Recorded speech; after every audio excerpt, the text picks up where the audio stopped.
Hello, welcome back to my English class. Today we will learn about one of the important topic in grammar. That is direct and indirect speech. What is the objective we learn about this material or this topic? There are two main things that we have to master in this video. First, students will be able to differentiate between direct and indirect speech, identifying key differences in structure, punctuation, and reporting verbs. And second, students will be able to convert direct speech into indirect speech and vice versa, applying the appropriate changes in tenses, pronoun, and word order.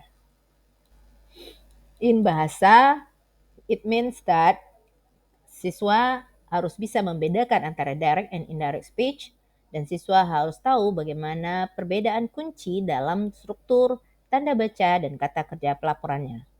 Dan yang kedua, siswa harus mampu mengubah kalimat dengan mengkonversi direct speech menjadi indirect speech atau sebaliknya. Dan ini butuh penerapan perubahan yang tepat pada tenses, pronoun, dan urutan kata. Let's start from the first part, that is direct speech or kalimat langsung in bahasa. Direct speech ini digunakan saat kita ingin mengulang secara persis apa yang dikatakan seseorang. Ciri khasnya adalah kalian menggunakan tanda kutip atau speech marks untuk mengapit frasa tersebut. Contohnya, Emma came and said, "I love chocolate." Nah, kalimat direct speech ini sering kita temukan pada artikel dalam surat kabar atau koran. Contohnya, the mayor said, yang artinya wali kota itu berkata. We plan to make the city a safer place for everyone. Kami berencana untuk membuat kota ini menjadi sebuah kota yang lebih aman untuk semua orang. Jadi kalian bisa lihat bentuk dari kalimat direct speech dengan tanda baca atau tanda kutip di depan dan di akhir kalimat. Dalam direct speech, kita memang sering menggunakan kata kerja to say, seperti said dalam past tense. Tapi kita juga bisa menggunakan kata kerja lain, seperti ask, reply, atau shout, tergantung konteks percakapan. Lihat contoh ini. When my mother opened the door, I asked, "Have you seen Dad?" Atau, I was angry, so I shouted, "I've been looking for you." Kata kerja pelapornya menyesuaikan emosi dan tindakan. Sekarang, mari kita pindah ke indirect speech, yang juga dikenal sebagai reported speech. Indirect speech digunakan saat kita ingin melaporkan apa yang dikatakan seseorang tanpa harus menggunakan tanda kutip, dan kata-katanya tidak harus sama persis. Perhatikan perbedaannya. Direct. She said, "I saw him." Indirect. She said that she had seen him. Apa yang berubah? Ketika kita melaporkan sesuatu yang diucapkan di masa lalu, kita biasanya harus mengubah tenses dengan memundurkannya satu langkah. Kita juga mengubah pronoun dan terkadang keterangan waktu atau tempat. Ini adalah bagian paling krusial, perubahan tenses. Saat kalimat langsung menggunakan tenses berikut, inilah perubahannya dalam indirect speech. Present simple berubah menjadi past simple.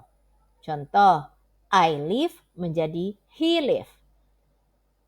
I berubah menjadi he karena I adalah seorang laki-laki. Selanjutnya, present continuous berubah menjadi past continuous. Contohnya, I'm going out menjadi he was going out. Selanjutnya adalah present perfect yang berubah menjadi past perfect. Contohnya, I finished menjadi he had finished. Nah, untuk present perfect continuous akan berubah menjadi past perfect continuous, yang dari I have been studying menjadi he had been studying. Kemudian, past simple juga berubah menjadi past perfect. Contoh, I arrived menjadi he had arrived. Khusus untuk past perfect, tidak ada perubahan. Jadi, jika direct speech-nya dalam tenses past perfect, maka perubahan indirect speech-nya tetap past perfect. I had already left tetap menjadi he had already left. Yang berubah hanya pronoun-nya. Untuk future simple yang menggunakan will, kita ubah menjadi would. Contoh, I'll be at home menjadi he would be home. Dan be going to berubah menjadi was atau were going to. Contoh, I'm going to call menjadi he was going to call. Demikianlah video pembelajaran tentang materi direct and indirect speech. Semoga kalian dapat memahami bagaimana perubahan masing-masing kalimat dari direct speech menjadi indirect speech berdasarkan tenses masing-masing. Nah, cukup sekian penjelasan videonya hari ini.